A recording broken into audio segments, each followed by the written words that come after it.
Halo Jogja, kembali saya mengadakan seminar, yaitu seminar rahasia keajaiban doa, seminar healing, seminar pengembangan diri yang akan saya adakan pada tanggal 4 Juni. Sekali lagi, pada tanggal 4 Juni, khusus buat kamu yang merasa kebingungan dalam praktek sebuah keilmuan, baik itu law of attraction ataupun hukum tarik-menarik ataupun ilmu pengembangan diri.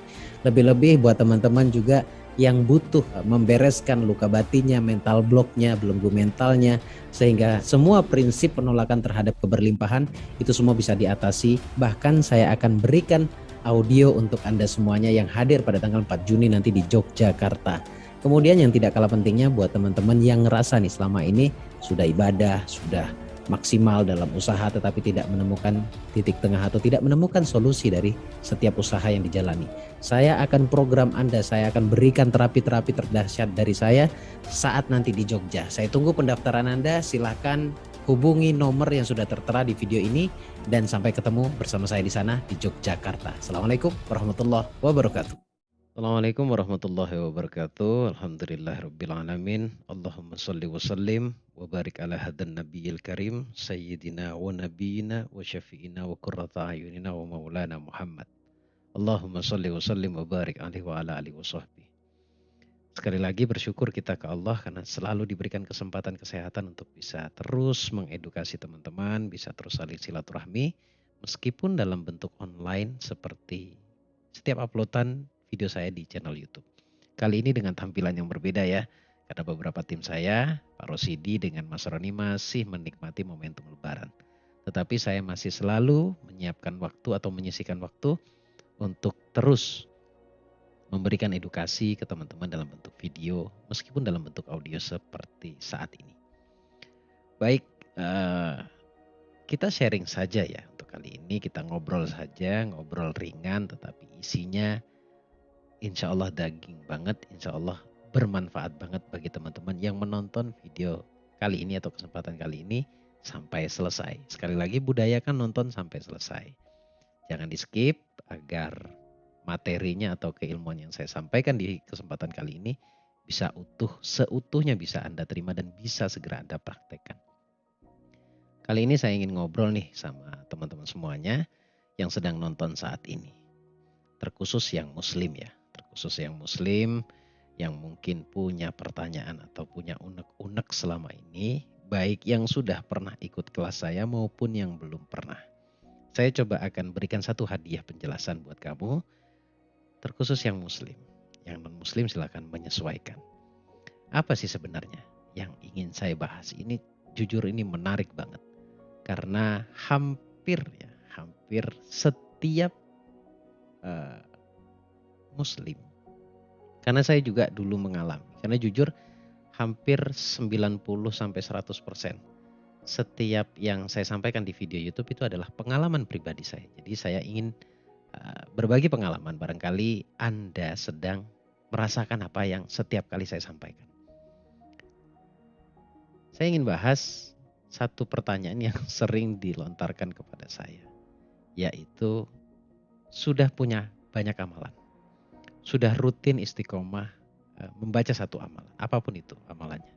Ada yang berasal dari ijazah dari seorang guru, ada yang berasal dari Quran langsung, ada yang berasal dari banyaknya amalan lah di luaran sana yang sedang teman-teman baca. Sebenarnya tidak ada masalah dengan bacaannya ya. Sama sekali tidak ada masalah dengan bacaannya. Semua bacaan itu baik pada dasarnya. Karena setiap kata atau setiap amalan itu pastilah mengandung energi. Pastilah memiliki energi. Tetapi banyak komponen yang belum mungkin dipahami. Nah, komponen tersebut yang akan saya bahas sehingga nanti ketika teman-teman mengaplikasikan atau mengamalkan dengan gaya baru, dengan injek sebuah ilmu pengetahuan dari saya, akan lebih maksimal dalam mengamalkan satu amalan. Sekali lagi, ini tidak dibatasi atau tidak membahas tentang satu amalan tertentu, tetapi lebih kepada bagaimana sih agar amalan-amalan tersebut benar-benar bisa memberikan feedback sesuai dengan tujuan Anda, memberikan manfaat untuk Anda ya, sesuai dengan tujuan Anda. Pastilah setiap orang mengamalkan satu amalan itu memiliki tujuan. Saya bicara pada yang awam ya, yang liar mendapatkan satu amalan tertentu gitu ya. Nah, saya akan tambahkan sebuah edukasi, ini akan dahsyat banget kalau kamu benar-benar memahami, menyadari dan mempraktekannya. Sebelum Anda mengamalkan satu amalan, tentunya Anda harus tahu dulu sebenarnya ketika Anda diijazah atau Anda mengamalkannya sendiri, Anda harus tahu tujuannya untuk apa. Karena setiap amalan tuh pasti bisa untuk diperuntukkan satu tujuan ya. Saya pikir teman-teman paham kalau bagian ininya lah. Sepengalaman saya dulu, ada satu amalan atau ada beberapa amalan yang cepat terkabul. Ada yang sudah ngamalkan lama tapi juga tidak membuahkan hasil yang baik. Nah, di situ saya mempelajarinya. Di situ saya timbul pertanyaan besar sebenarnya. Itu sudah terjadi lama sekali ya, tapi saya membahas ini ketika saya sudah fix meyakini apa yang saya yakini dan menurut saya benar. Jadi teman-teman tinggal mempraktekkan saja. Yang pertama adalah yang bagian kenapa ketika saya mengamalkan tetapi tidak membuahkan hasil. Sama sekali tidak membuahkan hasil. Tetapi kalau sebagai bentuk energi sudah pasti itu ada. Karena setiap amalan itu adalah kata ya. Atau predikat yang sebenarnya memiliki makna dan memiliki energi yang sangat kuat. Nah, kenapa saya gagal? Ternyata saya ketika mengamalkan sesuatu itu menggebu-gebu banget dan meyakini bahwa amalan tersebutlah yang bisa membuat doa saya terkabul. Jujur, itu kesalahan yang fatal. Karena seharusnya yang ada di dalam pikiran kita, yang mengabulkan itu Allah. Ini tipis banget teman-teman. Tipis banget. Yang mengabulkan itu Allah. Dan setiap amalan itu harusnya dianggap sebuah sarana. Menuju apa? Menuju ke keyakinan tersebut. Karena kita ini nggak bisa sebenarnya kalau tidak dimodali sebuah keyakinan. Nah, keyakinan itu pembahasannya kan berbeda-beda ya. Bagaimana sih sebenarnya mengaplikasikan rasa yakin itu? Bagaimana sih memunculkan rasa yakin itu? Saya punya fase yang sangat sederhana. Yakin itu percaya. Ya, pengertian yang sederhana maksud saya, definisi yang sangat sederhana. Tapi kalau tidak bisa percaya, kenapa tidak coba patuh saja? Nah, patuh ini pada ketentuan Allah atau patuh juga kepada apa? Kepada apa yang disampaikan oleh gurunya. Tetap ya, area kritis juga harus hilang. Jadi banyak komponen di sini. Setidaknya saya akan coba merangkum agar lebih mudah untuk Anda pahami. Oke, cukup Anda modal membaca saja. Tapi yakini sadari bahwa amalan itu memiliki energi. Tetapi yang sangat harus kita sadari adalah hilangkan target harus tercapai. Hilangkan target atau keharusan di dalam diri, goal-goal Anda yang Anda gunakan sebuah amalan sebagai sarana sampai pada goal Anda, hilangkan keharusan-keharusan akan terkabulnya. Karena kita bagaimanapun tidak akan pernah bisa mendikte Allah. Sekali lagi, tidak akan pernah bisa mendikte Allah. Jadi kembali ke kapasitasnya kita sebagai manusia, yaitu berdoa dalam hal ini ya. Berdoa menggunakan satu sarana yaitu amalan-amalan tertentu. Kita lanjut.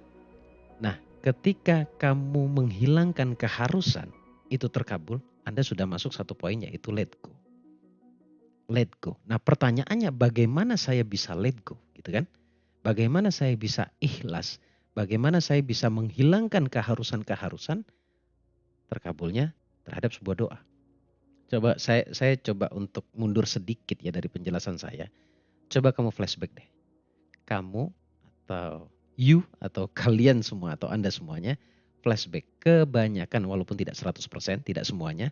Kebanyakan doa itu terkabul ketika kita lupa bahwa kita pernah berdoa tersebut. Ya, pernah berdoa sesuatu itu. Lalu tiba-tiba terkabul. Ya kan? Coba Anda flashback. Oke, setelah Anda flashback, Anda mungkin mengatakan, iya juga sih. Even ketika Anda sudah tidak peduli bahwa Anda pernah berdoa A misalkan. Entah kenapa yang A itu atau doa Anda itu terkabul. Maksudnya terrealisasi. Tetap sarananya adalah amalan, karena konteks pembahasan kita kali ini adalah amalan. Nah, poinnya kan let go. Pertanyaannya bagaimana bisa let go? Bagaimana agar hati kita cepat let go? Begini teman-teman, kita putar balik saja ya. Kita putar balik metodenya. Baca tetap baca. Tetapi kalau awalnya Anda fokusnya atau Anda mengharuskan satu goal Anda itu terkabul, kita tahu bahwa itu tadi salah, jelas salahnya 100% salah, saya berani menjamin itu salah. Yang benar adalah fasenya, maksud saya, cobalah untuk mencintai amalannya dulu. Nah, balik pada energi cinta ya, mencintai amalannya dulu. Mungkin Anda sudah aha ini, ketika Anda sudah mencintai amalannya, ya, Anda membacanya benar-benar dengan hati dan hilang sebuah keharusan, terkabulnya akan doa. Tetapi Anda menikmati zikirnya, Anda menikmati amalannya. Ini poin yang ingin saya sampaikan. Jadi, sebelum Anda mengamalkan sesuatu, pahami dulu amalannya. Ketika Anda paham terhadap amalannya, baca saja dulu. Hingga timbul rasa cinta terhadap bacaannya. Ketika Anda cinta terhadap bacaannya, maka yang pasti hati Anda hanya akan berpikir, hati Anda hanya akan merasakan, saya nikmat saja dengan amalan saya. Jadi secara tidak langsung pikiran bawah sadarmu atau hatimu sudah termanipulasi atau dengan istilah terkecoh lah ya. Jadi karena mencintai ya, memanipulasi bawah sadar itu penting loh. Jadi mencintai sebuah amalan ya, mencintai sebuah amalan dengan tujuan agar tidak tertekan oleh target. Agar tidak tertekan oleh target. Jujur teman-teman semuanya ya. Anda perlu nonton ini berulang, Anda dengarkan, resapi, dan jangan langsung Anda vonis bahwa ini salah atau betul. Tidak. Saya juga tidak ingin selalu Anda membenarkan apa yang saya katakan. Tetapi saya menginginkan Anda untuk meriset apa yang saya sampaikan. Kalau ternyata yang saya sampaikan itu benar terjadi kepada Anda, saran saya satu terkait pembahasan materi kali ini ya. Yang pertama adalah mulailah Anda cari tahu amalan itu apa. Amalan yang Anda baca maksud saya. Kemudian ketika Anda sudah tahu maksud dan tujuannya dan pengertiannya bahkan, cobalah untuk senang dalam mengamalkan sesuatu. Mengamalkan bacaan itu. Senang saja dulu.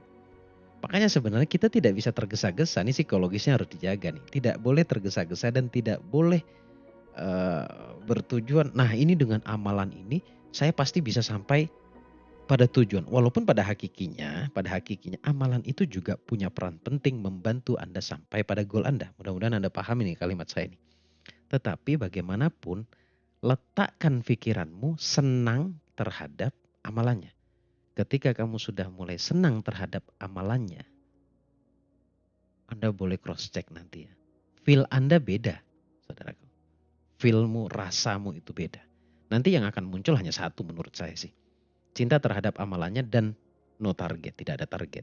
Kenapa saya katakan demikian? Targetnya adalah let go.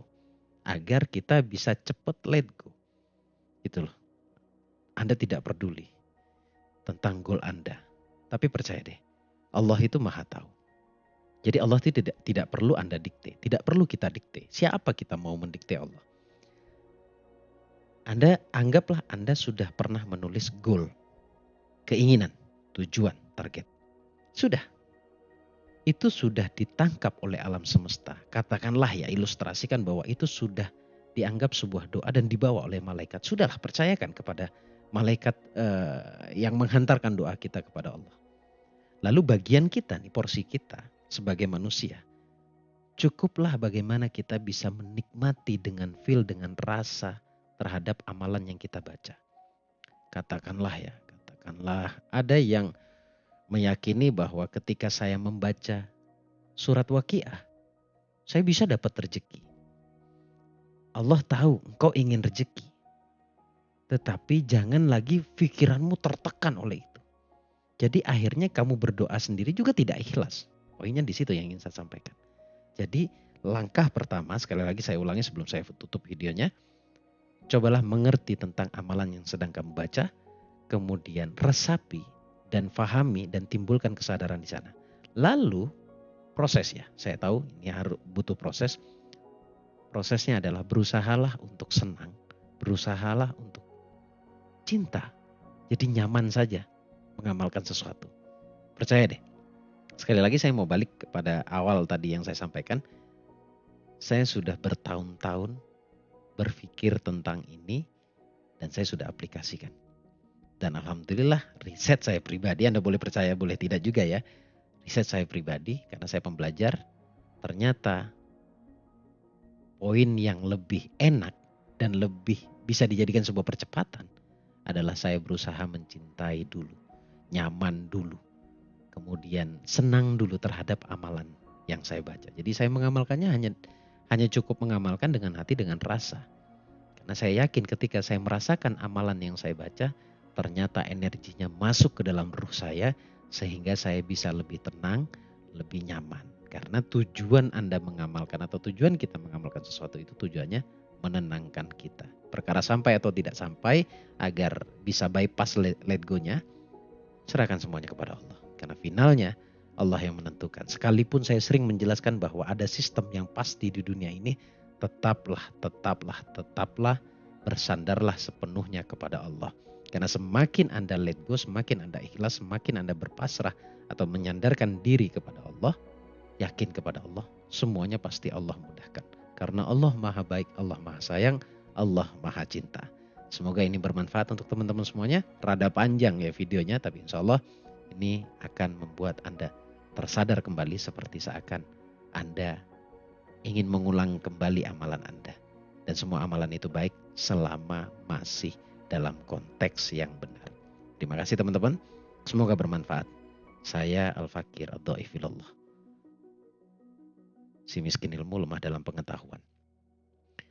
Assalamualaikum warahmatullahi wabarakatuh. Allahumma shalli ala sayyidina Muhammad.